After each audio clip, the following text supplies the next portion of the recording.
Welcome to Wholesale Hotline, where we cover everything to do with wholesale real estate. I'm Jamil Damji. I'm Brent Daniels. And I am Pace Morby. And together we cover the most important parts of wholesale real estate. Lead generation. Conversion of sellers into contracts. And dispositions. Guys, remember when you're watching this show, do us a favor and squad up in the comments. Make sure that you are liking and subscribing to the YouTube channels and in the Facebook group Wholesale Hotline. Most important, we want to know we're doing a great job for you and helping you build your business. So go give us a review on iTunes and or Spotify. So squad up and enjoy the show.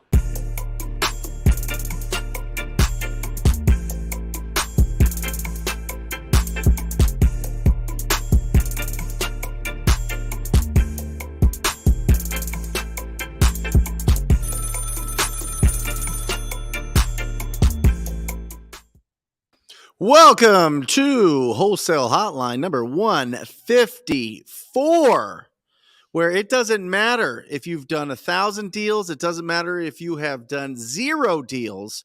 You are going to pick up some tools and tactics that you can implement into your business to make you more money in 2023. I am Brent Daniels, Mr. TTP, Mr. Talk to People.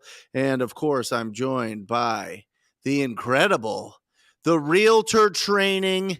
I imagine when you go into realtor training, you're like, they're like lions, and you're like the lion tamer, just snapping at them. And that is Mr. Pace Morby, Mr. Sub 2, Mr. Creative Finance. You know him, you love him. How are you, Pace? I'm good, man. Been talking straight for like 5 straight hours. So I'm 7 hours. So 7 you're just hours warming straight up. talking.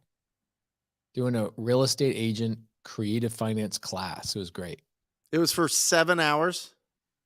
That was for 5 hours. And then I had a 2-hour phone call with getting triple digit flip re-signed for season 3. Nice. And that's been the last 2 hours. So interesting. How you doing, bro?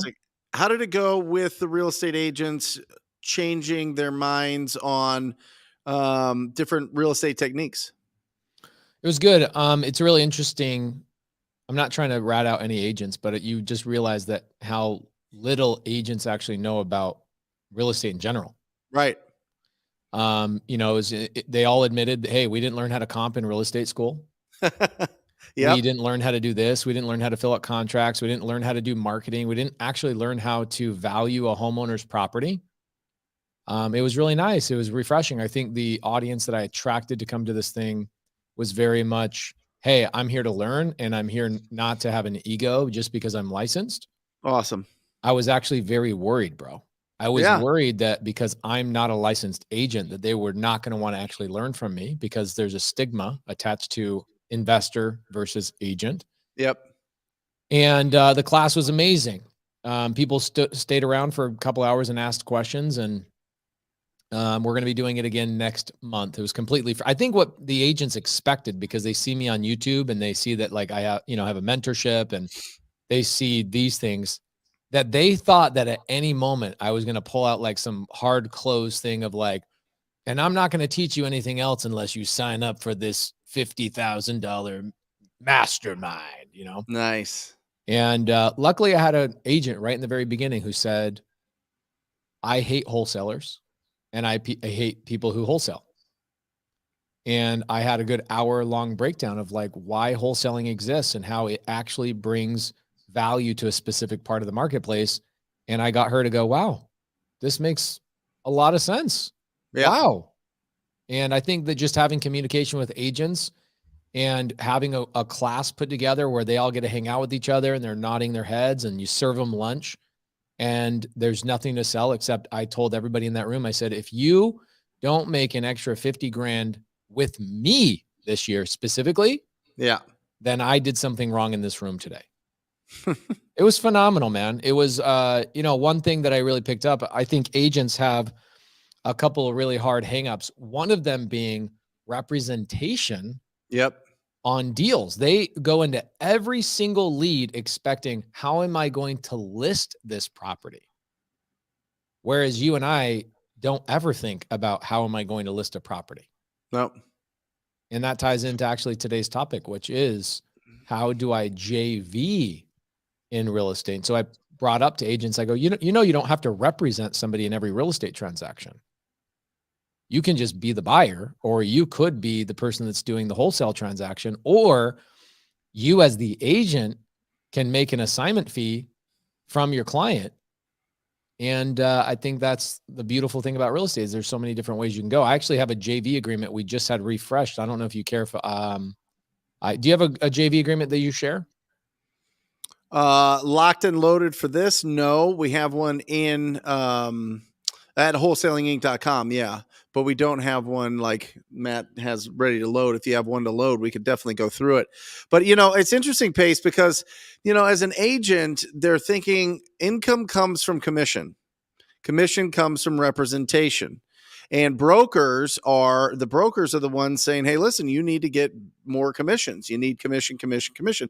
So is there a way that the brokers can be happy, the agents can be happy, even if they are the principal in the deal? Does the broker still get paid so that they still have a house to live in, so to speak, as a brokerage, Pace?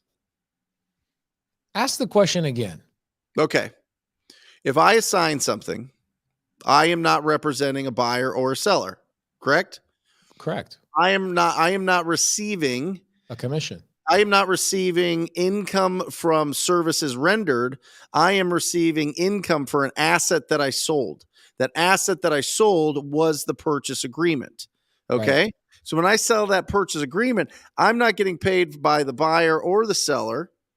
Well, technically I'm getting paid by the buyer, but it's from an asset, not for representation. Right. And because of that, I go to my broker and I say, hey, listen, why am I paying you my split when I'm not representing anybody? It's not even in our brokerage anymore. I just assigned the rights to some other buyer. We're out of this thing. And they go, well, the assignment fee has to come through the brokerage as a commission, and that's how we get paid on it. Yeah. Right. Is that what smart brokers are doing? Is they're making sure that's what they're doing. Yep. That's how brokers are changing that up, and they're putting together different documentation that everybody signs that lets everybody know that. Right. Lets everybody know that this agent is being a buyer, being a principal in this transaction, and is going to, once that purchase agreement is signed, you have the asset, sells it to another buyer. The buyer is going to pay an assignment fee, and the broker gets a slice of that if it goes through the brokerage. That's smart. I like that. I like it when real estate agents and real estate brokers figure out how to get paid. I don't have a problem with people getting paid on any transaction. What I think the big challenge of this industry is that brokers will tell agents that certain things are illegal. Yep. And I did talk about that today in my class. I said, guys, let's talk about the issues between agents and investors and wholesalers, specifically wholesaling a sub-2 deal or buying a sub-2 deal from a listed property through an agent. Do you know that there's thousands of real estate investors out there that refuse to work with agents? Like last week, Jamil launched an episode with Jerry Norton on Jerry Norton's YouTube channel. And he was talking about how, I love Jamil, but him and my strategy and his strategy are polar opposites of each other. I don't like working with real estate agents. Right. I don't like arguing with somebody that doesn't have any financial gain in the real estate transaction. They only have a gain if it goes through one method or another, and they won't even present the offer. So today I talked about this in my class. I said, guys, I find that your industry will not even present an offer to the seller because A, you're embarrassed you don't know how to. Yep. And B, you're embarrassed that you don't know what the strategy even means. Like you don't even understand forget about even if you knew how to do it, you don't know how to pitch it. Yeah. And instead of you going to your seller and having these conversations very intelligently, you just tell the wholesaler or the buyer, no, my seller's not interested in that. And what I love about what you just said is that the broker is being smart and saying, dude, it's kind of like legalizing marijuana. Yep. It's like, why wouldn't the state want the tax income that comes from all this marijuana income? Like, why wouldn't you make sure that this is happening? There's nothing illegal about it. How about coach it and teach it and train it? That's a really great point. You and I exist because brokers don't train agents. That's a really great way of looking at it. That's the reason we exist. I mean, I mean, for real. Like in real estate, you get your license, and by the way, real estate and the training and everything that you go through is basically like sitting in with an attorney for 90 hours, and they are just fear mongering you the whole time. Yeah. They tell you the biggest, hugest mistakes everybody made. They scare you to death on all these things because they want you to be ethical. And I totally believe that. I think that there should be a code of ethics for all business. I truly do. And I understand that. But in that, they're not teaching different strategies besides you represent the buyer, you represent the seller, and this is how we get paid in this in-between part. Well, there's this other part, right? Where we become, what happens when we buy our own houses as an agent? When we buy our own houses as an agent, the broker goes, oh, when you want to buy your own house, we'll only give you a transaction fee of $250 to $500 per brokerage. If you're going to be the principal because you're representing yourself, we know that you're great and we want to hook you up, right? Boom. Right. Okay, great. So what happens if you do that 5-10 times a month because you're doing creative finance and you're doing wholesale deals? Well, now the agent, the brokerage is getting some they're getting $250 per deal if you go through that and tell them that you're buying these yourself. But what happens if you don't buy it? What happens when you assign it, Pace? What happens when you're not when you're not the one that's recording it? This is the problem that brokerages have. And smart brokerages are realizing, hey, listen, we're going to grease the wheels to help you assign any deals that you want to do, but we get our cut. We got our cut the regular way, but you're covered by our E&O insurance, right? You're covered with our brokerage and our in-house attorneys and anything else that would happen. You are covered. You are protected. You're not just out there on your own. Yeah. And I think it's a smart thing for brokerages to do. I think it's something that they need to open up and be comfortable with. The reason that they're not comfortable with it is because they like all their disclosures and representing somebody in the transaction and just getting a commission. They're not really sure what needs to be disclosed and not disclosed in a wholesale deal. It's interesting to think about because I feel like with the brokers, right? You and I train a lot of people. And you are the one that really highlighted this for me, is that the people that will never do anything with it are the people who get trained for free. Yeah. And it was really interesting to see the statistics, is that you were right. And so I'm wondering if there are brokers out there. Actually, I know this has got to happen for sure. You're a broker and you go, man, I want my agents to do a lot more business. So you go out and train, you do classes, you bring in special guests, and you probably take your success rate from, let's say it's out of 100 agents that you recruit, you end up having 5 agents that are successful, like at a good high level of making $100,000 or more a year. But then you start doing heavy duty training and you double that. And it's 10 agents a year. But the problem is then some of those agents go off, start their own brokerages. So now you have attrition. You got to keep that training going. I can see why a lot of brokers can justify in their mind, like, dude, I don't have the energy to have to train you guys at such a high level all the time in order to have you still only have go from 5% success rate to 10% success rate. It's a lot of work. Mm-hmm. And for the brokers out there doing it, kudos to you guys because you're fighting the good fight. It would be nice. I made a post on my Instagram this morning and I said, the middle class is getting way smaller. The poor people are getting poorer. Middle class is both going down, and then the middle class is also going up into the richer. So the rich are getting richer, the poor are getting poorer, and that's squeezing the middle. And I did a survey. I said, what do you guys think the reason is? Do you think it's because the government and the education system? Do you think it's rich people have advantages? Or do you think it's that maybe the middle class has gotten complacent and lazy and they get to a point where they just pay their bills and they just want to basically live in, Ready Player One world, video games and TV and Netflix. And I had a good 30% of the people said it's because rich people have strategies and tactics that other people don't have. And I'm like, interesting. 30% of people think that it has nothing to do with anything but the rich people just know things. And I do agree with that. But in the information age, there's no excuse for not having access to information, right? Yeah.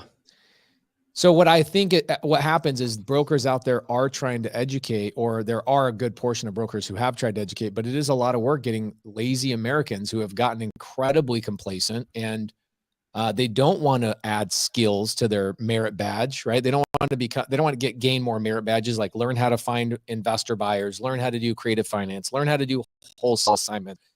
And I think brokers probably get to a point like, dude, really? You know what I'm going to do? I'm just going to go recruit 100 agents and just have 5% be successful. I'm not going to waste my time doubling my success rate. As a broker, this isn't paying off. Yep. But I think they should be charging. I think that what they should do is they go, we'll teach you a new skill. Why don't you come in here and let's charge you for the information and turn it into a business that no matter whether they're successful or not, I think the brokers should figure out how to monetize on that help. Well, and I mean, they do. They have different like little certifications that you can do through Realtor, through the Realtor organization, which is the biggest lobbying group in the country. And so you can take little certifications, but it's all on how to represent investors. Yeah. How, you know what I mean? Not how to be an investor. It's how to represent investors. You know what I mean? So, you know, there's this old quote from Earl Nightingale, who he's like the godfather of personal development. And he says, you can't uplift the downtrodden. And I always thought that was harsh, right? I always thought it was kind of like, what does that mean? And it's like, you can't convince somebody to be motivated. You can't inspire somebody to go out and take action. It is 100% their own sovereignty, their own personal responsibility to go out and to provide value to the marketplace. That's all income is. That's how our whole society was designed, is you put value out into the marketplace and you get income coming back. I mean, that's the scales that it does. And a lot of people, and I didn't understand that for a long time. I was just like, well, at some point you make the right decision, you make a bunch of money and it's game over type of thing, like the game cash flow. But really what you do is you have to go out there every single day and provide as much value as possible. And in our business, we go out and we talk to people that own ugly houses or that are in ugly situations. Right. And if we do that enough, you can't lose. You cannot lose. Yeah. But here's what's what's the interesting. seed first, though, right, Pace? You have to have the seed of motivation. Agreed. I was in Miami last couple of days. And before I went and spoke on stage, I was like, okay, I'm going to go catch some of this air, this beach ocean air. So I walk out on the beach sidewalk, and Miami South Beach has a lot of homeless people. Sure. And I'm looking at this homeless person. Now, we could get into a conversation about addiction and mental health, but let's throw that out the window for a moment. And I really thought about this. This is a thing that really has stuck with me, where I go, man, if I gave that person $100,000 right now, could I solve their problems? What would that look like? Like, if we made a TV show and documented finding homeless people and go, here you go. Here's the money. Here's the education. Here's a class. I'm going to put you through all that kind of stuff. Question is, are they going to show up? Or are they going to mismanage the money? I don't know. Now, it made me then think about my brother. Okay. I had a brother, Corbin, who I named my daughter after. My brother hung himself. Okay. I have a brother that killed himself, and I had to identify the body. It was one of the most traumatic things. I never talk about this. I don't think you've ever heard me talk about this, really. Maybe one time I've told you this. Yep. It's not something I bring up, but it really is an interesting thing that even people that have access to the information, have access to work ethic and opportunity, squander it. Right. And my brother, going through what he was going through, I'm not going to belittle it, but it is interesting that people make their own decisions. And I remember when my brother was going through all of this, one of the counselors that my mom and dad were talking to about, like, how do we overcome this? My son is addicted to this and my son is doing this. And one time my mom was cleaning my brother's room and she found a sawed-off shotgun underneath his mattress. Like, my brother was into heavy stuff, Yeah.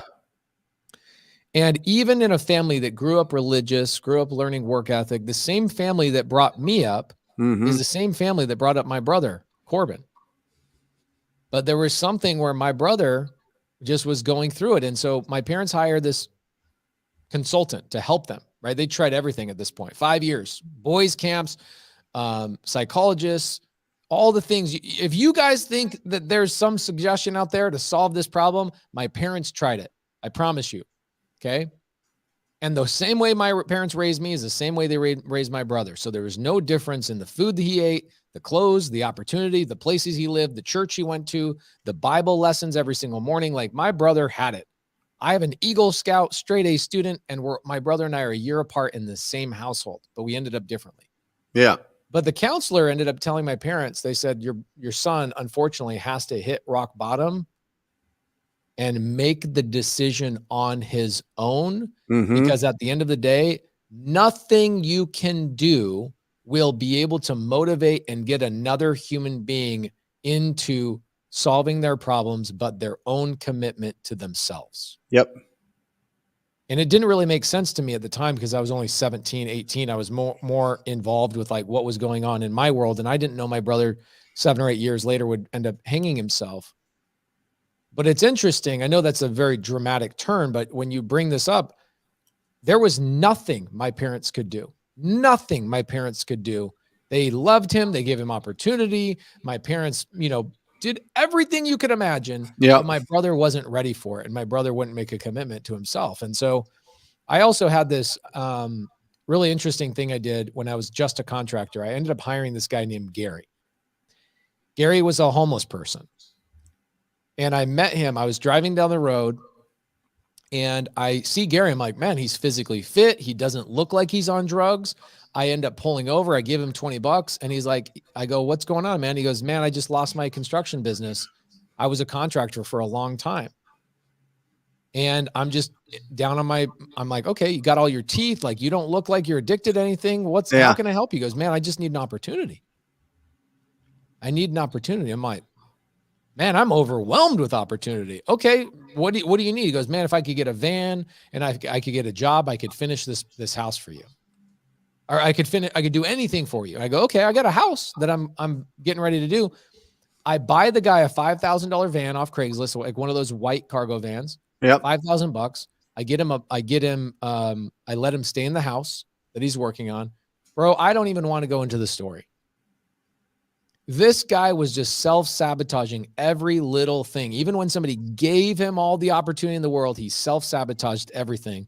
And at the end of this relationship, this is what he says to me. He says, Pace, I'm going to be honest with you. There's nothing you can do to help me. I haven't made a commitment to myself to change my life. Yep. Bro, I was blown away by that.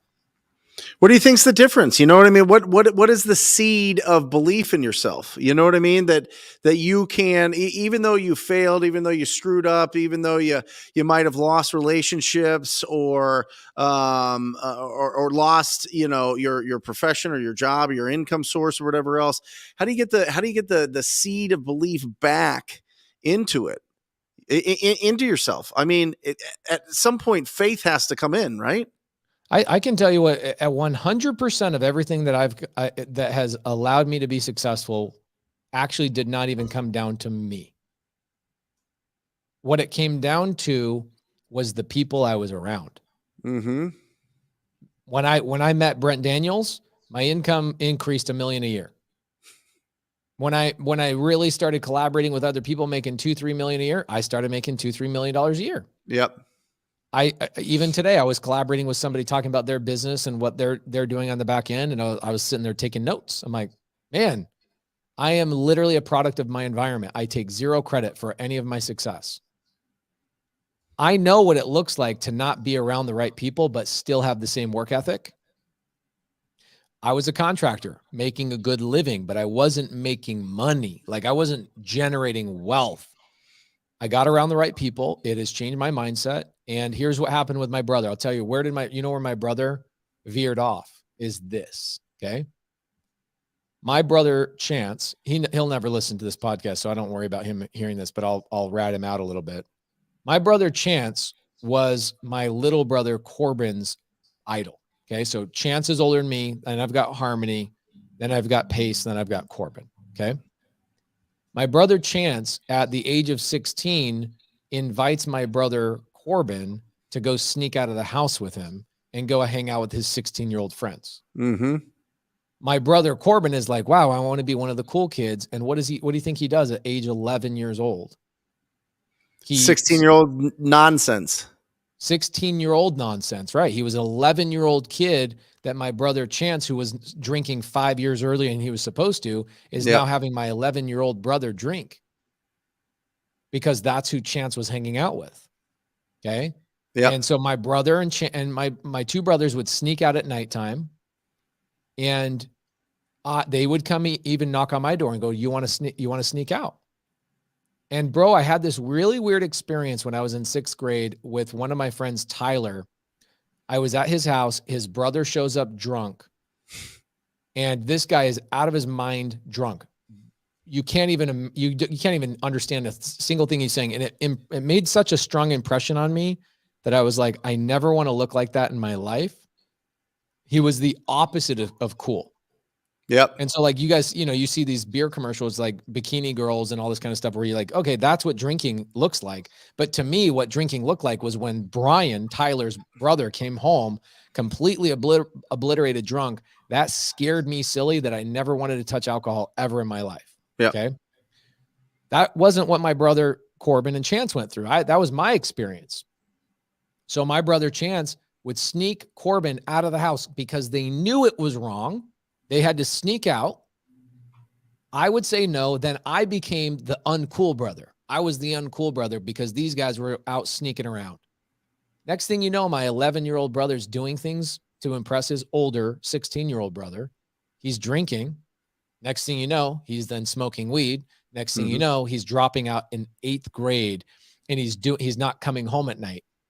And my brother Chance actually changed his friend circle, and my brother Chance cleaned up, got married, did a whole bunch of amazing things. My brother now is like the head of payroll for Vivint, one of the largest, security companies in the country. My brother is like head of their whole entire accounting department. He's incredibly smart, intelligent guy. He changed his friend circle. What happened with my brother Corbin is his friend circle kept getting worse and worse and worse and worse. And that's what dragged my brother down. And so for me, I look at it, I go, show me your friends. I'll show you your future. That's it.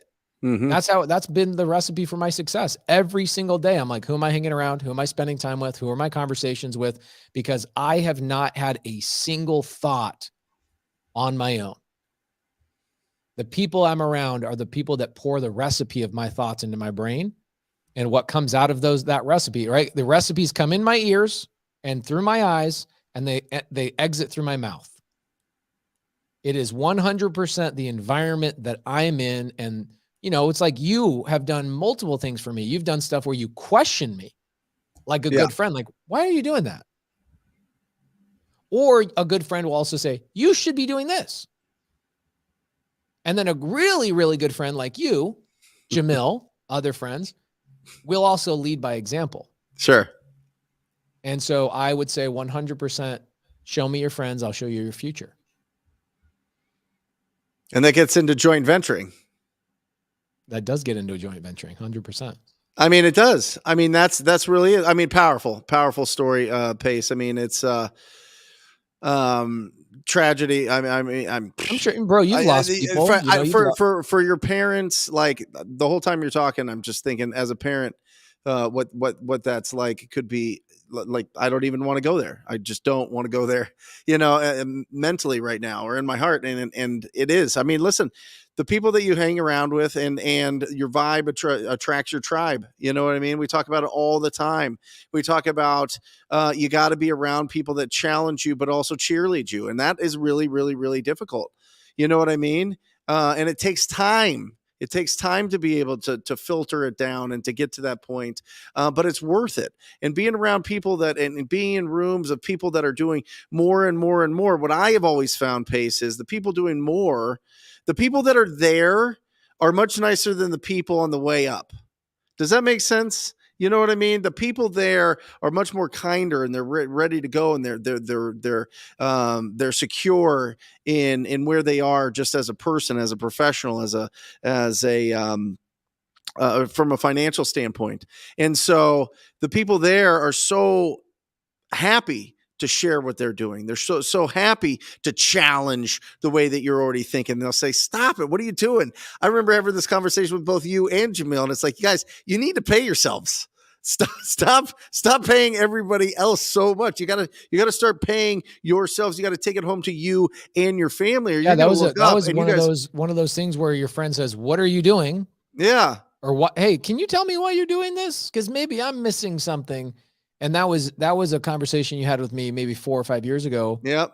Where I changed the way I paid myself, and all of a sudden, I started making a lot more money. A lot more money, even though my revenues were the exact same. Yep. Well, and then you just explode them from there. You know what I mean? And then you attract other really talented people to run the business that you have. And that's the whole point. I mean, if you look at what we do as real estate entrepreneurs, the idea is, as a business owner, you first do your first deal, and then you get consistency so that you can do this business full time. And then you build an actual company that runs without you.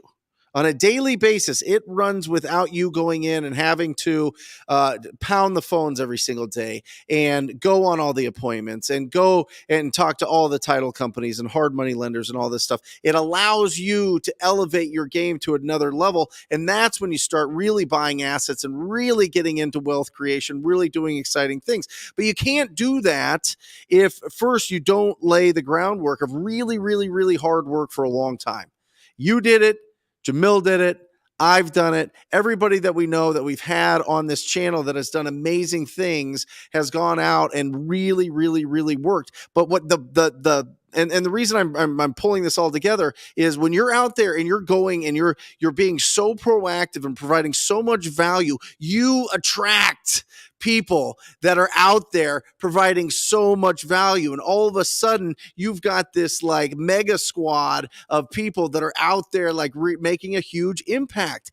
And that's all it takes. But you can't do that if you're being silent. You can't do that if you're like behind and barely doing anything and just, letting life's entertainment, suck up all your day. You need to go out and you need to like produce. And when you get outside of yourself and outside of your self-work and go out there and produce, one, you feel unbelievable, and two, you attract the absolute best people into your world, and those people want you to win. They love that you win. They'll be on the phone with you. I call you sometimes and we're on the phone for like an hour, and it's like a Tuesday, and I know you've got like a bazillion things and you're just going and going and going, and it's just so incredible. You know what I mean? Oh yeah. But that is what you get when first of all you are fine making money with your friends and joint venturing and doing some incredible things. But two, when you're being really, really, really proactive. So a lot of people are like, I don't want to be on the phones. I'm scared. I'm an introvert. I'm doing all these things and whatever else. Well, then how are you going to attract it? How are you going to go out and bring people into your world? How are you going to provide value? You can just figure out how. Just figure out how you can go and provide value to a ton of people and really connect with people that will cheerlead you and really want what's best for you. I actually have a suggestion on that. You're now sparking an idea here. So I just did this agent class, right? And my agent class was long, but it was also, first 30 minutes is my story, why they should listen to me. I'm not licensed, so why should you listen to me type of thing. Yep. Who just barely found out about me in the last 2 weeks, half the room, really great. And then I talked about like the basics of creative finance. But what happened is I'm sitting here thinking, why are it'd be great is if like TTP, Astro, and Sub 2 students go, we're going to do a real estate agent class this month in our local area. And we're going to teach agents how to wholesale, do creative finance, and bring opportunities to us. We're going to pull up the expired listing list. I mean, the expired listings in Maricopa County right now are skyrocketing. The amount of foreclosures. It's crazy. So these agents are like, well, where do we find opportunities? I'm like, how about the last 12 Sub 2 deals I bought here in Phoenix, Arizona came from an existing listed property that was on the market over 100 days. Agents didn't know what to do with them. And I have agents who are Sub 2 students that are now calling these people and saying, how about we both get paid on this thing that you can't sell? Mm-hmm. And then anyway, so my thought is, why in the side comments, Why are you guys not sitting down going, why don't we do 3 classes, right, with real estate agents? One on creative finance or one on wholesale. How do we do wholesale deals? What are we looking for? How can we amplify agents' success in your local market? Have the title company put together a lunch where you bring in 10 agents. That's it. You don't need 100 like I did. Get 10. At the end of the class today, I had agents that go, dude, this was like, I learned more from you than I did in 2 weeks in real estate school. This was amazing. I didn't know this. This is amazing. Can we do one next month? And I'm sitting here looking at a room of 100 people, basically, that if all of them just did one deal with me a year. Yeah. That's 100 deals in 1 year. That's value. If you're a TTP, Astro, or Sub 2 student, why aren't you guys putting a realtor class together at your title company? My title company and every title company I know will pay for a lunch and learn. They'll pay for the lunch. They'll do it Every right day. there in their own boardroom. They'll let you use their office and say, come in and use the office if you don't have a space, and just go teach a 1 hour or 2 hour class and bring in real estate agents to collaborate with. Pace, I've been loud since 17, so 6 years. This is the first time that my old brokerage North & Co is having me come in to talk to their agents. You want to know why? Because they have gotten lazy. They aren't picking up the phones. They were used to this market, and they want me to come in and melt their faces and put them on the right path of being super proactive. And we're talking 300 agents in a room that I'm going to be talking with in mid-February. And I'm telling you, man, we're sneaking in. We are sneaking in because what we're doing works, and it works in every single market. And agents that it'll only resonate with, in my experience, probably like 10 to 15% of the agents will really, really like be pumped by it. The other ones, half of them will be offended by it. And then the other half just will kind of just dinky-dunk-a-dunk-a-doo and just live their life and do their thing. Right. Yeah. But it's important. It's important to share. It's important to go out there and squat up with these agents that all day long, guys, all they're doing and thinking about is real estate deals. I mean, some of them. I mean, most of them aren't doing any real estate deals, but at least they're out there and they can be proactive, and they don't know how to put together a creative finance deal. They don't know how to put together a wholesale deal. And we can go out there and we can really educate them. And that brings us back. Jamil built a whole franchise on it. And we miss Jamil. Everybody send some love to Jamil. He is, of course, he wants to be here, but he can't tonight. But I'm telling you, like, you can literally train agents up to work with you and joint venture with you. And all day long, they're out there connecting, and they've been in the business for a long time, and they can bring you a tremendous amount of referrals. So I think it's a really strong strategy to set up like even a workshop that you travel around to different brokerages, and they all have monthly meetings and do a 15-20 minute, talk that's real tight that you guys put together, and you'll do more business than you know what to do with. I mean, you will. Yeah, and I think for some of the newbies, right? There's people in here that are new to Wholesale Hotline. You don't have to be the person teaching the class. No. Like, people go, well, what value do I bring? I'm brand new. Why don't you set up the appointments? And why don't you set up the class? Why don't you call the title companies? Why don't you call the brokerages and set them up for the more experienced people in the group? Like, here's what I would do. I would call a Pace Morby or a Brent or somebody in my local market and go, hey, if I set up a couple of lunch and learns at a title company and invited agents, would you let me sit by your side? That, one, I gain the credibility. Two, I can listen and learn from you.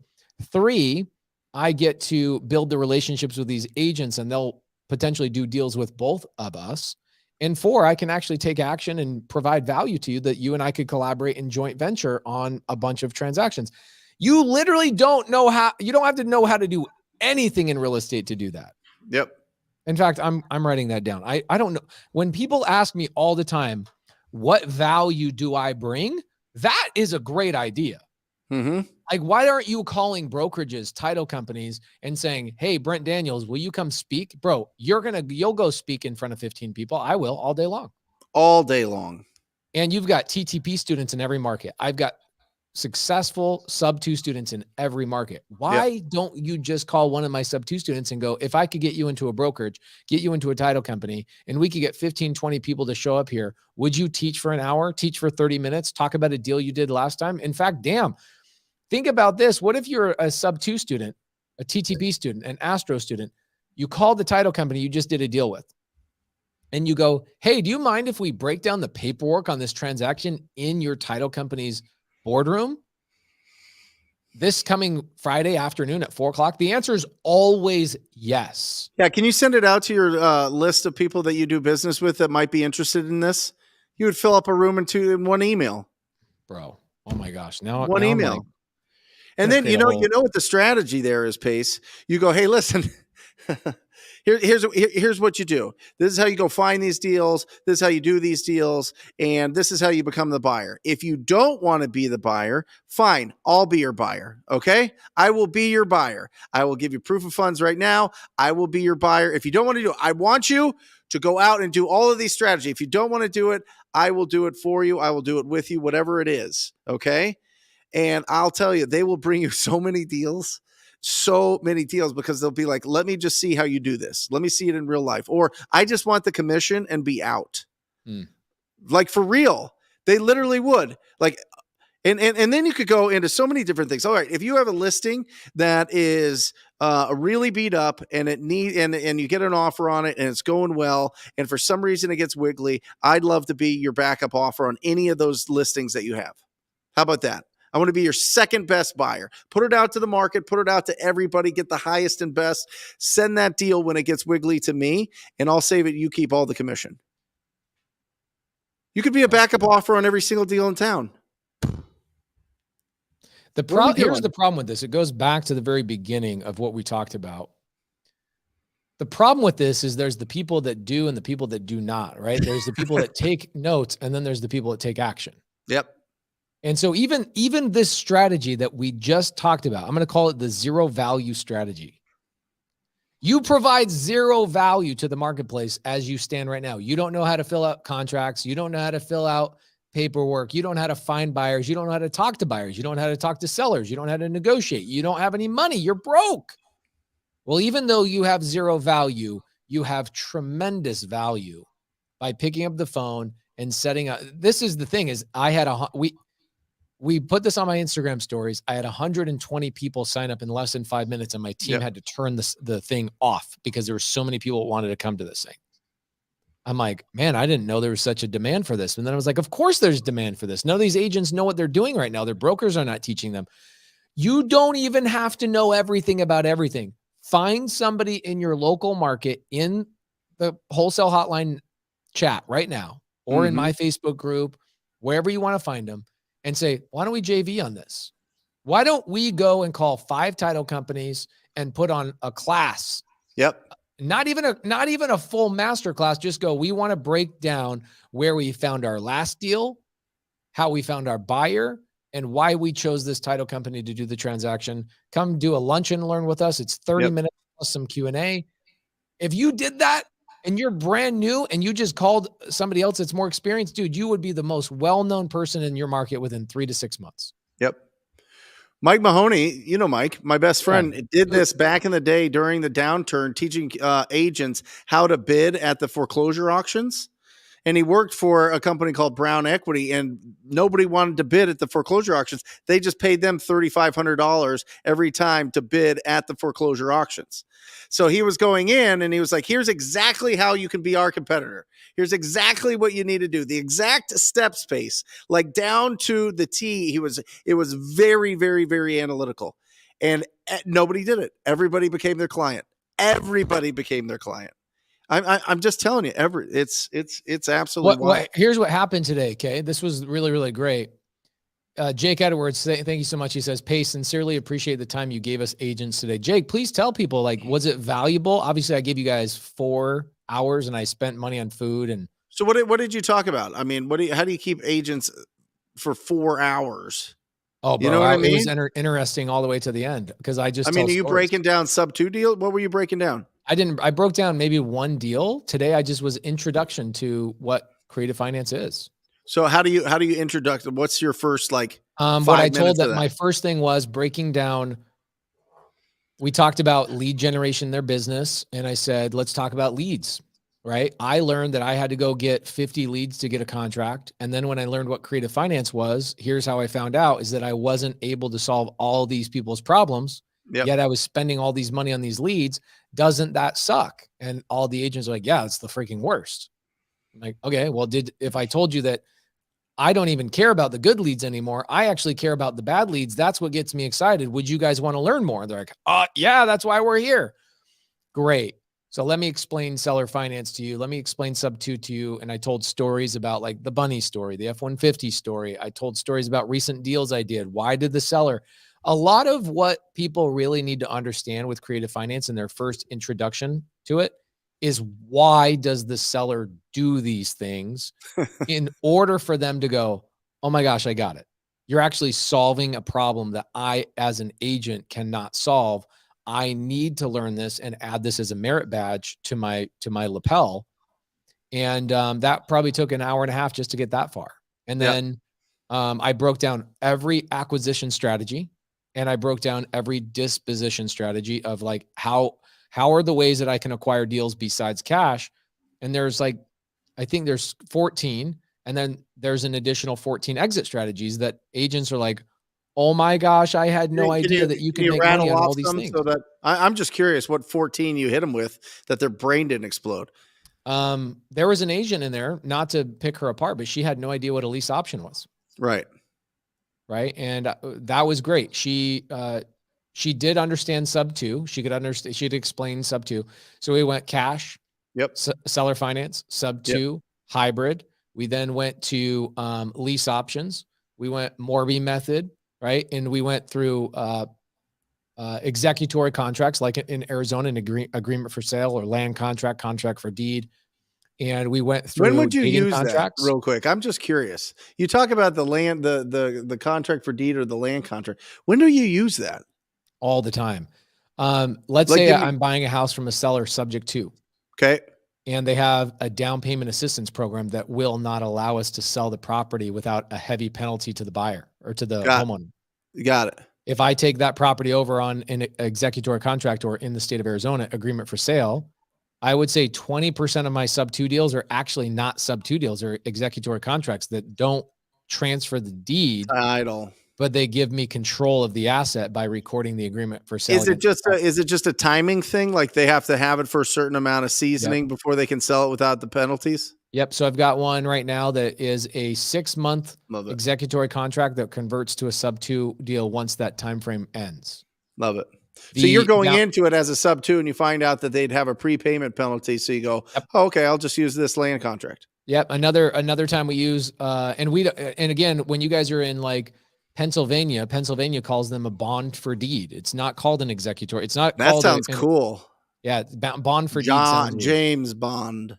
So bond for deed, contract for deed, land contract, agreement for sale, seller carryback, installments sale, right? There's all these interesting terms, but it's literally the exact same thing. It just depends on what state you're in. Yep. And so another one I did last year was a seller was like, I want to sell my house to you, but I don't want my ex-husband knowing I sold the house to you. Okay. Yep. I have this thing with his daughter where if I sell the property, there's all this drama and all this kind of stuff. I don't want the drama. When his daughter's 18 and leaves the property, I'll let you take the property full sub-2. So she's like, I can't do that. I can't transfer the deed. And I go, okay, well, let's just do an agreement for sale. She's like, you can do that? Like you can own my property without actually having the deed? I'm like, yeah, it's called an agreement for sale. Yep. So I used it for that. Another time that I use it very frequently is when we're ready to close escrow on a sub-2 deal, but there's still a lien that's pending. I will buy the property on agreement for sale while we continue to negotiate the lien. So I still have control of the asset, but I don't let the seller work themselves away from me going, well, I can't sell to you yet. Right. So I use them all the time. Literally, I will tell people it's a sub-2 deal because it's easier for them to understand, when I'm on YouTube and all that kind of stuff. But the reality is this last year, I started talking about really what was going on is that they're executory contracts. They're agreement for sale in Arizona, land contract in Florida. The only state that these are illegal in is Texas. they're illegal because somebody misused All of them? Executory contracts, yeah. Oh, got it. And it's the only state in the country that lease options are as deeply regulated. Lease options, you have a limit. You can only do a lease option for up to 6 months. Got it. So you have to renew your lease option every 6 months. That's the length of time. So every other state in the country doesn't have any regulation on it. But anyway, I went through all those acquisition strategies, and then I went through disposition strategies. And this is what ends up happening. The agents are not going out and then doing these things on their own. What they're doing is they're turning around and going, can you just walk me through this? I've got 3 listings. In fact, here's what happened. Remember I said the agents stood around and asked questions? They came up to me and they're like, I have a listing that's not selling. Can you help me? Hey, I've got this. Hey, I've got 3 buyers that would be really good wrap buyers for you. Do you have any assets? I had to turn these people away. I had a loan officer there. And I said, hey, loan officer, how many of your clients are getting turned down with loans right now? And he says, 50% of all my clients have always gotten rejected. Mm-hmm. And I was like, so agents, what if I were able to tell you I could sell your clients a property, you get paid a commission, and I don't care about the qualifications of your buyer other than their ability to make their monthly payments. Would you want to do deals with me? And they were like, oh my gosh. And what they all told me is they go, dude, we immediately started thinking about all these clients we could have been helping this entire time. Yep. So to your point about what Boots Mahoney, Mike Mahoney was doing, is that they're not going to go out and do these deals on their own. They're going to come to you and bring all these deals to you because they need implementation and they need somebody walking them through the steps. Yep. So Love this is what I did at the beginning of the class. And I genuinely had so much more fun. At the end of the class, this is what I asked. I said, is there any agent in here that thought I was going to be like a furu guy, like a fake guru, like going to come in here and try? And like 4 people were like, me.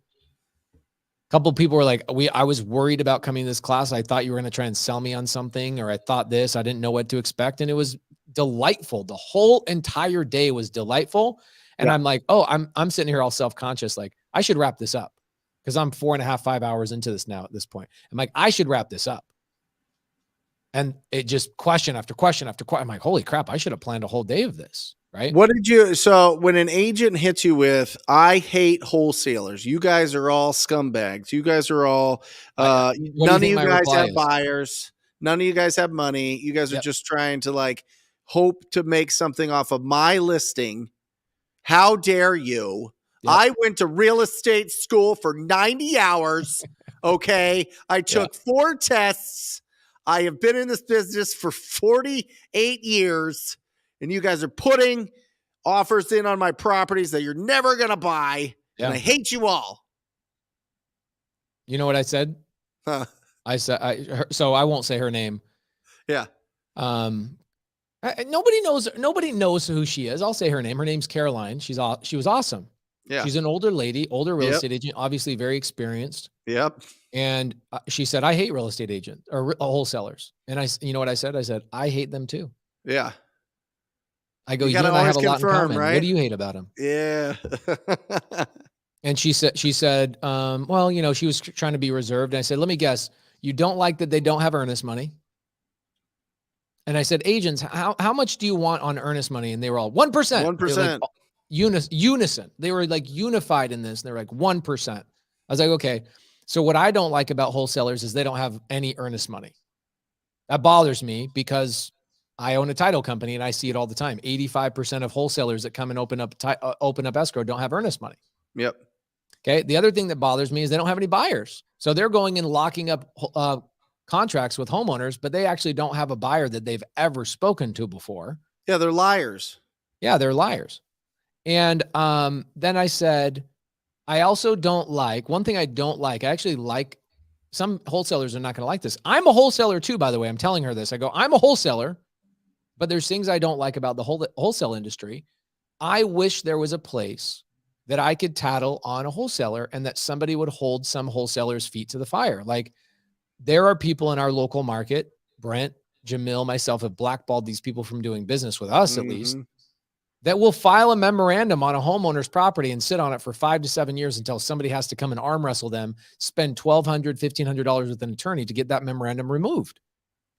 That never had a contract with them. Yeah. And I'm like, what do you hate about them? And so I told the agent, I said, so look, here's my job. I don't see any real estate agents or any brokers out there trying to educate wholesalers on how to be ethical, but me and my friends are. And I want my wholesale industry to have a great upstanding name. But the fact that you have animosity towards these agents means, or I'm sorry, animosity towards these wholesalers means you've encountered the people that I'm trying to fix. Yep.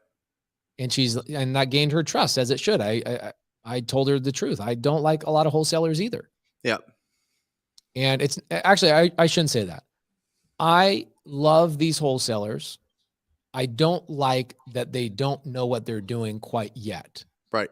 And it's our job, your job, Jamil's job, Jerry Norton's job, my job to teach and fill in the gaps for the wholesalers who don't have a governing body. They don't have a licensing process. They don't have these things. And so they're primarily learning wholesale on YouTube and then going and finding a mentor, as they should.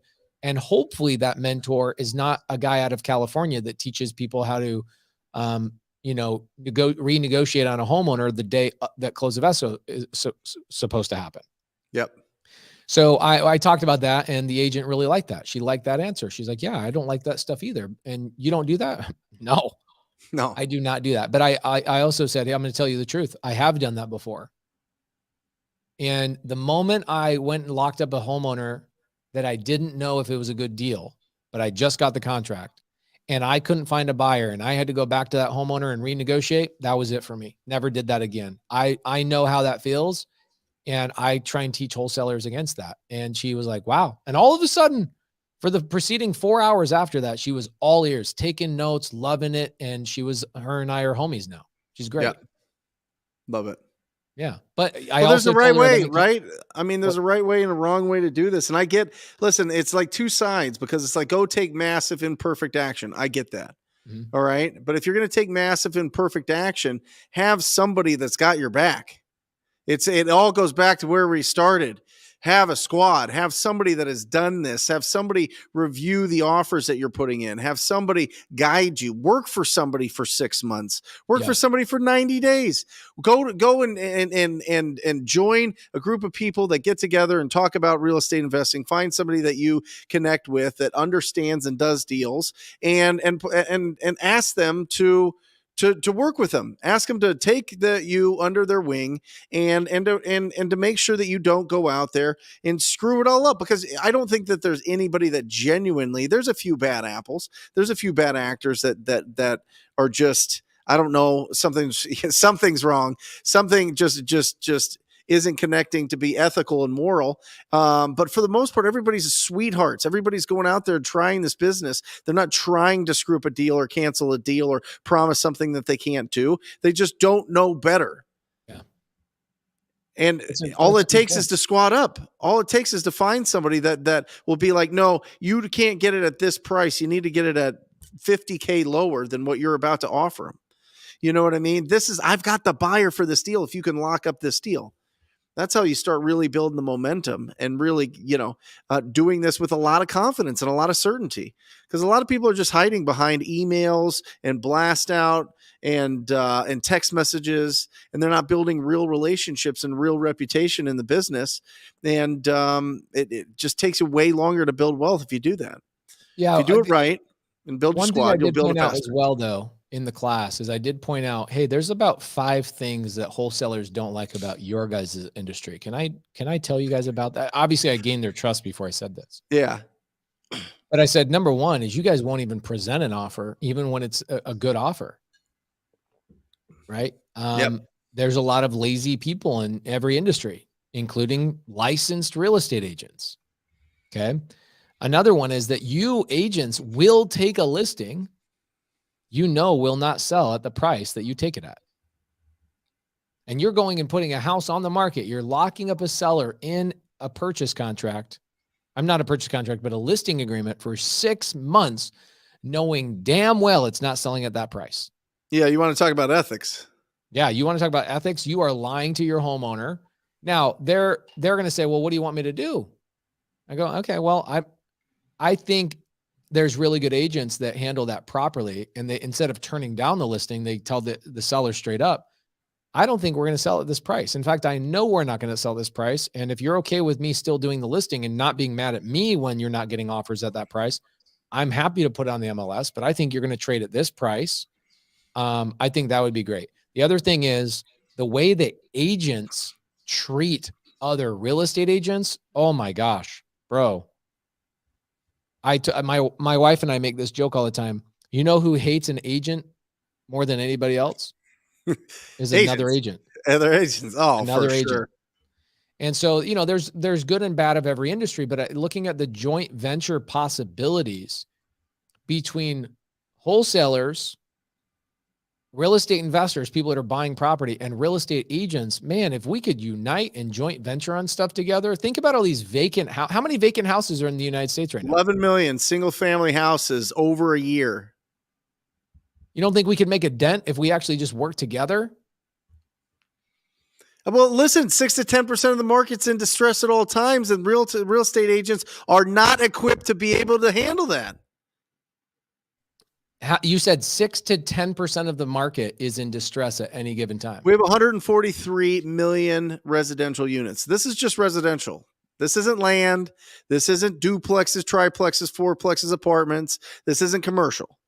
This is, well, no. It is duplexes, triplexes, fourplexes. Anyway, 143 million. So 10% of that would be 14 million opportunities every year. 14 million. 11 million homes are vacant. Now, a lot of those are second homes. A lot of those are just beat up. A lot of those are opportunities that we can go after. What do you think? What do you think about this question? I like this. Peace. Peace. Some people think my name's Peace because my hat has the peace sign. That'd be dope. I get a lot of people that are like, yo, Peace. I'm like, oh, you think my name is Peace? Oh, that's great. I like it. That's cool. Brent, what do you guys think will happen if they make wholesalers obtain a license? What are your thoughts? Yeah, it would be the best thing.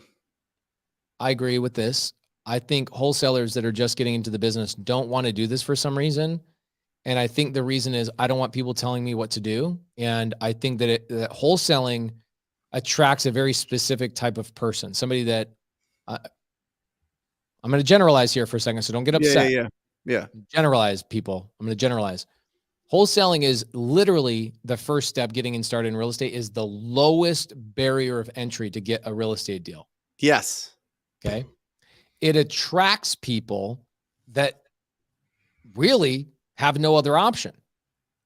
They might have been disenfranchised from their, local environment. They might have been, grew up in the wrong place. They weren't educated. They don't have the money to go get a real estate license. And they're like, damn, I can learn some stuff from Brent Daniels' YouTube channel and go make 10 grand this week. Yep. Oh my gosh, this is amazing. I love it. It's going to attract people that don't like being told what to do. Well, I don't think it would be a full-blown real estate license. That's a much different thing. I think it would be like an hour class, or not even a class. I think it would be something that you just have to pay a few $100 and be in a register registered, so that they could get you. What are they going to teach you? Who's going to teach the class, Pace? Brent Daniels. Who's going to teach? Yeah, it's going to be me and you. Brent it's Daniels, not, Jerry Norton, and Jamil Dams. You're going to teach the wholesale. It'll never happen. They're just saying if everybody has to get a real estate license to do wholesale, that just means you have to get a real estate license to assign. Right? That's all that's saying, is to assign a deal in this state, you have to have a real estate license. Great. Then have a real estate agent write up all your deals. That's a really good point. What are we talking about here? You know what I mean? Like you could have a real estate agent write up all of your deals and pay them $200 a deal. Yeah. Right? You can get your own license, which would be a huge advantage. But I think most of it is going to be, they're not going to require a full-blown license. I think they're going to just require some sort of certificate, kind of like they do in Philly. Yeah. You know what I mean? And I really, this was like hot and heavy in 2020 and 21. Where's it at now? Like it was going to be like dominoes falling all over the place that everybody's going to have to get a license. I think what happened is the market changed. Now the realtors are busy trying to sell their houses that have days on market of over 100 days. I think they're not complaining. Busy right now. I think it's not going to stop. I do think that it's going to continue to get regulated. And I don't I not only don't have a problem with it, I actually enjoy the regulation. I have a contractor issue I'm dealing with right now. And I made a phone call to the contractor the other day and I said, hey, I'm going to call the ROC. No big deal. I don't want to cause an issue. I don't want to argue with you, but I'm going to call the ROC and Yep. I'll have them come out and look at it. Bro, he Yeah. came out the next day and solved the problem. Yep. So there's advantages to people being regulated, especially in wholesale, the things that people do incorrectly. I think that it should be mandatory to have earnest money in. Yep. Put your money where your mouth is. Don't try and negotiate somebody's largest asset when you don't have $1,000. Go find a gator lender. Go find a transactional lending business. Go find a JV partner. Go find anybody. Find a TTP student. Find an Astro student. Find a sub-2 student that has $1,000 and cover your EMD. I think that there should be a standard contract in wholesale. I would love a standard contract in wholesale. I think that there should be something that happens to people that file memorandums on properties that didn't perform in the first place, other than a slap on the wrist and no fine. For sure. You know, and there's, besides that, if wholesalers could kind of clean up those things, I think wholesalers would have a good name in the industry. And it would be really cool if wholesalers had a score. You know, like I can pull up an agent right now and I can see exactly how many transactions an agent did last year. And I, as the consumer, can see how many deals they did, how many listings they did. And I can go, man, you did 3 deals last year. Why would I hire you? Now, I don't want it to that level, but I sure would like to have a standard contract. I would sure like to have some standard processes across the board. I think it would bridge the gap between agents wanting to do more deals with us, and I think it would make it a little bit more mainstream. But there is something cool about wholesale being kind of like the secret strategy that a lot of agents don't even know about, which gives us, the wholesalers, the cutting edge advantage to go out and get deals that they simply can't touch. And same thing with creative finance. For a long time, I'm like, I don't want any agents to know about creative finance, because I come to the table, you guys, excuse my French, shit the bed for 6 months on a listing because you don't know how to sell this property in a down market. You haven't learned actual real estate. You've learned how to stick a sign in the yard, and you've learned how to look on Zillow, and you've learned how to look on comps and go, all right, well, what do you want to list it for? And then field phone calls. That's not real estate. Okay. That's servicing a homeowner and putting a sign in the yard and listing something on the MLS. Understanding how to sell something when the market is not trending upward, that's where real estate becomes really strategic. So I have, for the longest time, really enjoyed going, I can't wait till your listing expires, because I'll walk in there, avoid paying your listing fee, and I'll get the deal directly done with the seller. But in the spirit of trying to push this industry forward, I have to swallow that and go, man, I want these agents to be my friends. I want this industry to come together as a collective and solve all these problems all collectively. I want a joint venture. I look at agents now the last probably year and a half, and I go, man, if you want to do deals with me, I'm going to make you $100 grand this year. Just me. That's my goal. If you're an agent and you learn how you and I can work together, every agent I know should make $100 grand with me every year. And it's the same thing with wholesale. It's the same thing with fixing and flipping. It's the same thing with buying and holding. It's the same thing with creative finance, which is all 3 of those combined. But I just look at Monique Walker, one of these shining examples of real estate agents that are like, I made $1.5 million as an agent. Wholesaling to a wholesaler. Bro, that's like a third of her business. I mean, she's an absolute superstar. Yeah. Right. I mean, what's the model? The model is talk to a bunch of people as a real estate agent. She gets up, she makes calls every single morning. She goes on appointments. If the appointment is rough and they know that they want to trade potential equity for speed and convenience, she calls Jamil. She texts him probably. She probably doesn't even call him.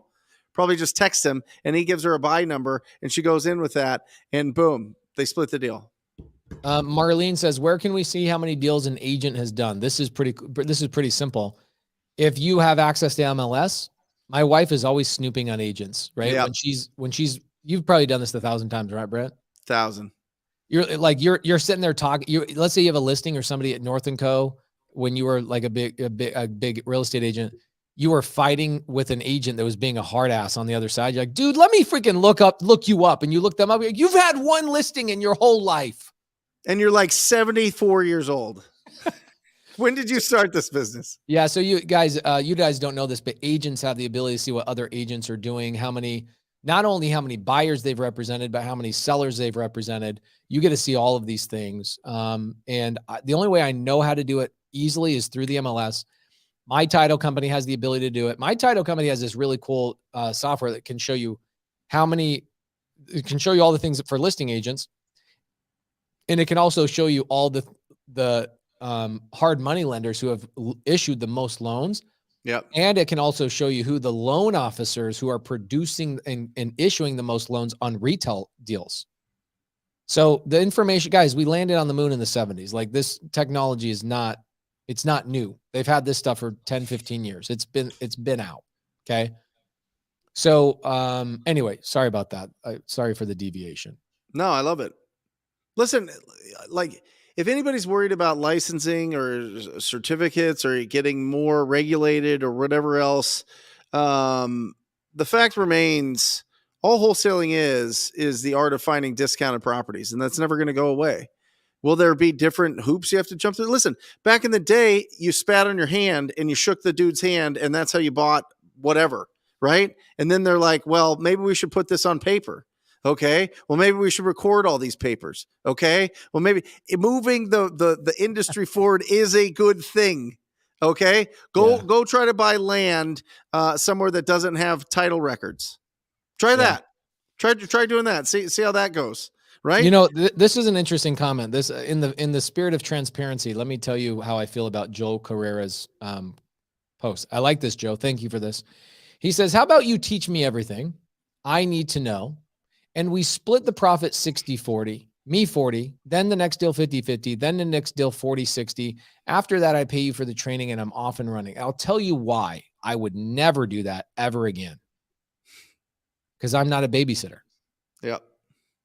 And what happens is the people who say this to me, how many people have told you they'll work for you for free? Every day. Every day. Those are the worst employees I've ever had in my life. Oh, yeah. Worst. The absolute worst. I'll come work for you for free. No, dude. Why, Pace? Why? Because they don't have any value. They know jack all. So you want me. This is the environment. By the way, I'm going to tell you right now, until you've done this, you cannot even rebuke me at all. 1,000% of the time, this is exactly what happens. Bro, we've given these opportunities to people. I've given people cars. I've given people cash up front. I've given people, even in my office, we used to office in a house about 3-4 years ago. And I gave people a place to sleep, a place to, like, a car to drive, everything. And I was like, here's the keys to the kingdom. 100% of the people that I've ever given that opportunity to shit the bed. Every time. Every time. Every time. I can't tell you how many Super Saturdays, Pace. Every Super Saturday. Because we would make calls and go on appointments that day. We just did the first one this last Saturday. It was phenomenal. Pace, I had not picked up the phone and been on Mojo in 3 years. I hadn't done it consistently in 6 years, right? The real, like, I built a business, right? You build a business and you don't do certain things anymore. But I jumped on there and everybody was making calls. We had people in the other room and we had Luke Rothful and we had everybody on the screen and we had hundreds of people, like as many people as today, 640 people on making calls during the day, and people were getting leads and doing everything, and it was absolutely incredible. But I was doing Super Saturday, and I take people on appointments and show them exactly what to do, and nothing. None of them are in the business. Literally zero are in the business anymore. None. Yeah, it's interesting. Like we've done this. I'm not going to exaggerate. Okay, I will tell you the truth. I've probably given this opportunity to roughly 20 people over the course of 7 or 8 years.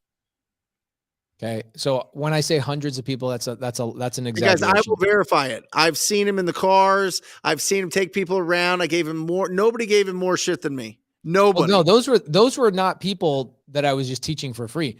I did that for hundreds of people. Yeah. The one I'm talking about are people came into my organization and they were like, I'll work for free. Got it. Yes. Yeah. Here's one of two things that happens. Yeah. Okay. One of two things happens. 99% of the time they shit the bed. Yeah.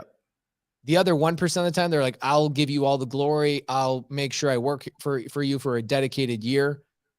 Bro, they just take all your resources and they go and start their own company 2 weeks later and they block you on their phone. And you're like, bro, I had somebody come in and work inside of my Facebook group. So this is roughly 4 years ago when my Facebook group was like 2,000, 3,000 people. Now my Facebook group's 80,000, right? Yeah.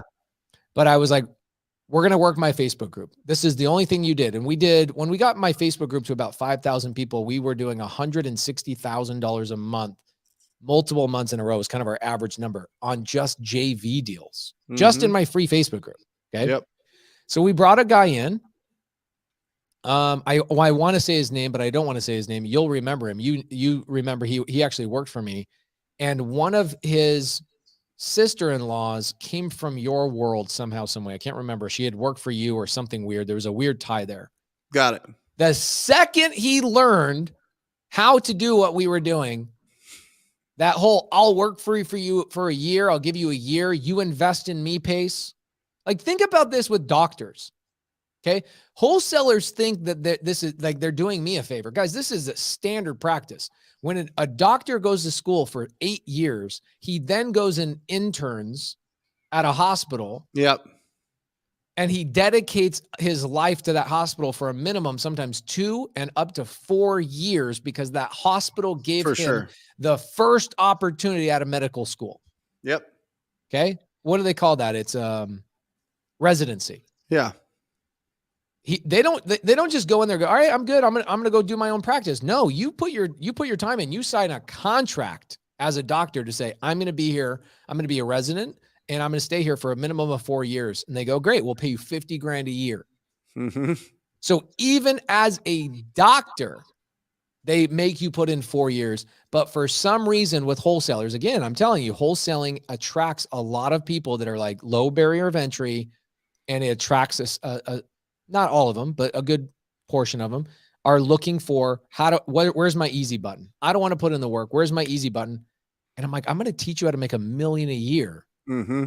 And the second you learn how to make $50,000 a year, you freaking change your phone number, and all of a sudden you're gone. Next thing I know, I see you in my Facebook group doing all the deals in my Facebook group, and I have to call you and go, dude, now I got to pull you out of my Facebook group. You're taking my strategies. Like, yo, you're gonna remove me from your Facebook group, bro. You signed a 1-year non-compete. You told me you'd work for me for free, and I still didn't want you working for free. I put you on a salary, and you were gone in 2 months, stealing everything I told you I was. You took my buyer's list. You did, dude. That is 100% of every time I've given somebody that opportunity that says they'll work for free. Not 99% of the time, 100% of the time, I have regretted it. Yeah. I will never do it the other way around. I'm not filtering people anymore. They need to filter themselves. I'm only working with people that have invested in themselves, either through TTP, Astro, or somebody else. Like, if you have not gone to medical school, I'm not going to give you a residency. That's like you saying, give me a residency at your hospital, and then I'll go get my medical degree. Once I've learned everything from you, then I'll pay you and go back to school. That ain't happening. You'll never do that. I love it. This sounds really, really bad, but I'm going to tell you guys something really interesting. There's a very well-known public speaker. I will not say his name. And this very well-known public speaker was traveling around the country. You know, he had 5 or 6 guest speakers going with him, and they were filling out seminars, and 2,000-3,000 people, big seminar type of things. Most seminars are like 500 people. They were like 2,000, 3,000 people. Well, one of the guest speakers falls out because he gets sick. So the head speaker goes, I'm going to find somebody that's been following us around and, is kind of coming up in the ranks. And this speaker goes to this guy and says, hey, I'll put you on stage and I'll pay you $25,000. I'll pay you $25,000 to speak. Cool. So the guest speaker gets on, fills that spot, crushes it, does an unbelievable job. Gets off stage, goes backstage. He goes, hey, who do I need to talk to get paid? this is so not suitable for work, but this really gives a really clear depiction. This is crazy. The guy who called him on and said, I'll pay you $25,000. He looks at him straight in the eyes and he says, the value of the whore is diminished when the act is finished. Wow. Yep. He said, you no longer bring value to me. You should have gotten paid up front. And he completely stiffed the guy $25,000. And guys, I've been in those situations 100 times in my life, and I have given people opportunity after opportunity after opportunity after opportunity, and I have never seen somebody pay back the favor that said they would. People take my gifts over and over and over and over, and all I ask them to do is not even pay me for those gifts. I say the number one thing I want to see is I want to see you take my gifts that I've given you and go and reinvest that into other people and transport that over. And when I give that to a free mindset human being, somebody has the mindset of free, they take everything from me and they never disperse it and they never compound it and it never actually grows. It dies with that person and they go off their merry way. I'm not interested in that. Nope. I'm done. I'm 40. I have more gray in my beard than black. I'm a man. Interested. I'm not interested anymore. Yeah. I want people paying it forward. And I'm telling you right now, you'll never meet somebody with a free mindset that will ever pay it forward. What is that? I've never encountered. I don't know what it is. Their parents sucked. Yeah. And it might not even be their fault. So I don't hate them, but I hate that they feel entitled to something free. Yeah. Well, you went through that. I remember when you went through that, when you were really starting building it up sub 2, and there was people that were like real hangers on, and you were like, guys, I gotta go. Like, I'm blasting off here. You know what I mean? What's the analogy? There's a great analogy, like the rocket ship have those boosters for a reason, right? Mm-hmm. The boosters get them to a certain point, and then you got to do it yourself. You got to keep going. You know what I mean? And sometimes you just drop the boosters. You know what I mean? And it's also, I'll tell you guys, this is really interesting. I'm sorry, I've turned this into a whole nother conversation today. I love this one. This one's been guys, if you guys are getting value out of this, let us know. I mean, the comments look like people are one, squatting up, which is fantastic, and two, getting value out of this as opposed to just hey, this is how you go get a wholesale deal. But I'm telling you, 90% and more. I mean, whatever. Put whatever percent you want on it. But so much of this business is mindset, and so much of this business is being surrounded by people that have really strong mindsets and a lot of experience. And that's what we're trying to do here. The best that we can is just speak from experience and boost mindsets and hope that you guys squat up and find each other in your guys' markets and do a lot of business. This might be the best joint venture training of all time.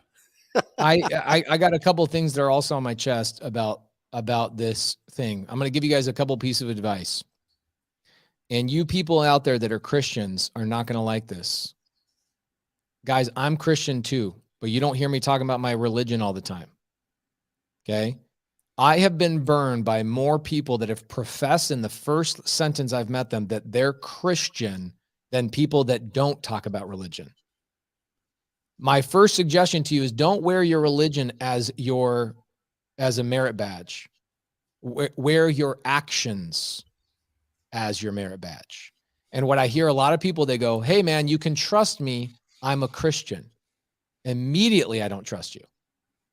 Immediately, I already know what's going to happen to me because I have only been screwed over by people that say, if you have to tell me, hey man, you can trust me.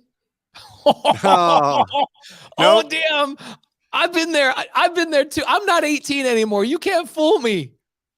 You can't fool me. I run immediately the second you say you can trust me. Oh, I got to run the other way. I had a tenant do that to me. I had a tenant and he was in a similar situation where he had a child on the autism spectrum. So I felt for him. And he would I just got this new job. I was just doing this. Trust me, I'll make this work and everything. And I was like, okay, and he hit me. I'm a good Christian man. I raised my family in the church, all this. And I was like, okay, great. It seems all right. Great. 2 weeks, 2 weeks. And I get a letter from like an attorney, like he was just trying to like settle all, because he had signed a lease. And I was like, what is happening here? And he left it, and he like didn't move in. He kind of moved in, but he left it a mess, and he put some holes in the wall. And then it was just like, what is going on here? God Like, made him do it. You go through like this whole morality thing, and it was, trust me, I'm going to make this happen. It's like, wow. Trust me. I've never once, even when I raise millions of dollars, I will never tell a private money lender. I will never tell a seller. You'll never hear a single thing come from me and say, yo. In fact, I can't even bring myself to let the words out of my mouth right now. It's so repulsive.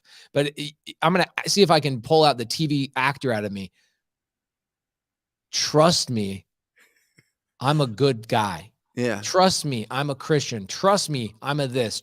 You can trust me. Guys, if you ever have to say that to somebody and lead with your words rather than lead with your action or your reputation, wow. Now, one last thing, I got something to say as well that's not as hard-hitting as that, but it's been really hitting me hard the last couple of weeks. Yeah. I've been going to Miami more than I care to, and I go to the same TSA guy, the same flight during the same week. I'm like on this guy's route. He like almost expects to see me, right? So like, it was interesting because he said something to me this last week I've never heard him say. Whereas every time I come and see him, he says, have a great day. Or he goes, have a nice day, bro. No. This is what he says. He says, later, bro. That's what he says. Later, bro. This week, he said something dramatically different. He said, have a great day, sir. What was the difference? Oh, I bet it was the way you were dressed. I was wearing a hoodie the first 5 times I went through, and he says, later, bro. Yep. I was wearing a sport coat when I went through, and he says, thank you, sir. Have a great day. Yeah. Guys, the way you dress, the way you do your hair, the way these things are important. If they weren't important, we'd all be driving white cars with hubcaps. Right? Especially going on appointments with sellers. Like, I would not dress like this. No chance. No chance. I would be poloed out, or I'd be buttoned up shirt. I'd be slacks. I'd be like at least a nice pair of pants, good shoes, the whole thing. Right. You do not go on appointments all schlubby. My team, when they come in on Fridays and they have to wear all their TTP gear, because I make them, because I just love having everybody with TTP gear. They bring a change of clothes to go on appointments right after our meeting. They will. They'll go out there as a professional. I went and got a deal, and I was dressed, and I had this shirt that said Neighborhood Ambassadors on the back, and it was a polo, and I was wearing slacks and shoes, and it was me going in on this wholesale appointment, and the dude coming out was wearing it looked like a beach towel. Like, literally, he had like a skirt on. Like, I recognize, yes, like a sarong on, right? And it wasn't like I recognize myself as like a woman type of thing. That'd be fine. No problem, whatever. It was just a bro in flip-flops and a sarong on with like a beat up white, like, undershirt. Yeah. I got that deal so fast. Oh, yeah. And he was a cool bro, dude. He's like, good luck in there. I think I'm going to get it, but whatever. You're going to do your thing. But, I think I can pay more of the whole thing. Got that deal. And I couldn't believe it was long hair, bro. So super broed out. And I was like, oh, I am going to go in and just be charming as hell. This is incredible. Yeah. Yeah. I'm just, of course, I go in. I want to act myself. I want to be around people where I can wear a hoodie 90% of the time. But when it's appropriate, I put a sport coat on. I put a button up on. I make sure that. And here's the other thing too. I was getting dressed this morning. My wife did not even question me because she knew where I was going. She knew I was going to speak and teach agents today. Am I Yep. going to show up to talk to agents who that their broker wears a button up every day, the people they respect, the mortgage officers they do business with wear a button up or slacks every day, and I'm going to show up in a hoodie? Right. No, because I wanted to dress up as a sign of respect to them. And that it was my sign of saying, look, let me show you I took this as seriously as I want you guys to take it. And I appreciate your time, and your appearance does matter. Yep. And I go to meetups. Okay. I go to meetups. Some people are not going to like to hear this either. We're at 6:30 mark. Yep. Guys, have you guys enjoyed this podcast today, by the way? Guys, listen, check out the podcast. This is a podcast. I mean, obviously it's a show, but definitely check out the podcast. I don't know where Pace just went. Pace just left. Check out the podcast, Wholesale Hotline. It's on Spotify. It's on iTunes. It's everywhere that you can find your favorite podcast. Make sure you check it out. It's got individual podcasts from Pace, Jamil, Jerry Norton, and myself 7 days a week. Galen wants me to ring a bell because it's been a great week. It's a great start to the week, guys. It's a great start to the week. That's why we do this on Mondays, so that you can go out and take serious action. I want next Monday that we ring the bell some more, Pace. We got to commit to this because we saw a lot of people in here that just closed a lot of deals, and I want to recognize everybody. Here you go. Come on.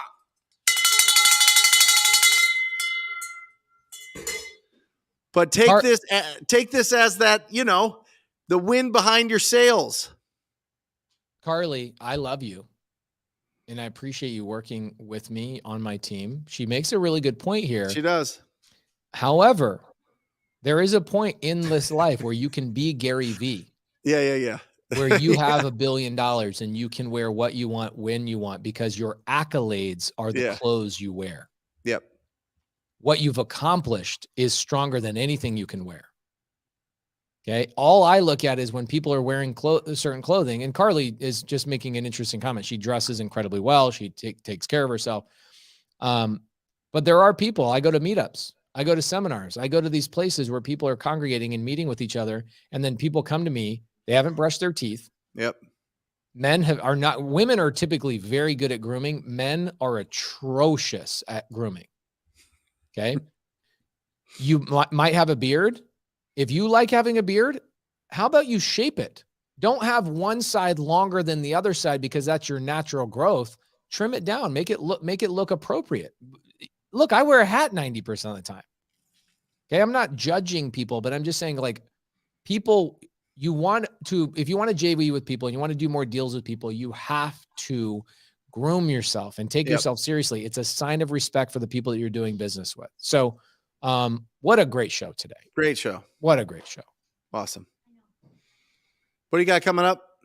Anything? Oh, I have something really interesting coming up. I'm actually speaking on Grant Cardone's challenge coming up this week. And that challenge is the Unbreakable Business Challenge. And go to pacerecommends.com to get on there. Let me just show this to you guys just real quick. Here's what's cool. I went out to Grant Cardone's office, and he basically he did a whole office tour, and he says, hey, I want to show you guys what my business looks like. So he has 5 divisions in the company. Okay. So let's see, pacerecommends.com. There we go. If you go to pacerecommends.com, this Unbreakable Challenge, I'm going to be there. It's 5 days. Okay. You'll get Grant's new book, the ebook, instantly free, which is pretty cool. This starts tomorrow. And bro, I am so freaking lucky for this. I am getting to speak on this challenge. So guys, do me a favor. Diana says she's registered. pacerecommends.com is the domain. And they're having me, what do you think they're having me speak about? Community. How did you know that? Bro, you're the authority. Thank you, dude. That means the world to me. I was surprised. I get a call from Elena Cardone, and she says, "Thank you, guys. A lot of people are saying they're going. Thank you. Brandon Craig says, "What day are you speaking?" I don't know what day I'm speaking. They won't tell me that. Go to pacerecommends.com and sign up for the free challenge, please. If you are a sub 2 student, I've already told you guys, sub 2 students, I will reimburse you for the VIP. It's $97. I don't want my students going into the free section. Go into the VIP and email Katie@pacemorby.com if you're a sub 2 student, and I'll get you guys reimbursed for the $97 ticket. Why do I want that for the sub 2 students? Elena calls me, this is last week, and she says, Pace, our challenge is coming up. And Grant and I said we want to have you speak for 15 minutes. And Grant interrupts, he's like, you can tell he's 20 feet away. And he's like, we don't want him speaking for 15 minutes. We want him speaking for 45 minutes. And I'm like, and then you hear him come shuffle over to the phone. And he's like, and I don't want him just speaking for 45 minutes. I want him here in person. It is a live stream event, but they are having me come to their studio for 45 minutes. And I'm like, great. So I'm talking about creative finance. And he goes, no, man. I want you talking about this community. How have you built this unbelievable community? What are you doing different than everybody else? I want to know. We haven't been able to do what you've done. We want to see what you're doing. He's like, I'm going to be taking notes. I'm going to be literally sitting next to you, taking notes on this. So he's like, I'm doing this for myself, not even for the audience. So I really would love to have my sub 2 community there. Come into the VIP section, because in the VIP section, you get to be behind the stage with me and I get to see all your chats. I would love for you guys to change your name and put the sub 2 logo in there so that everybody in the VIP section know you guys are there.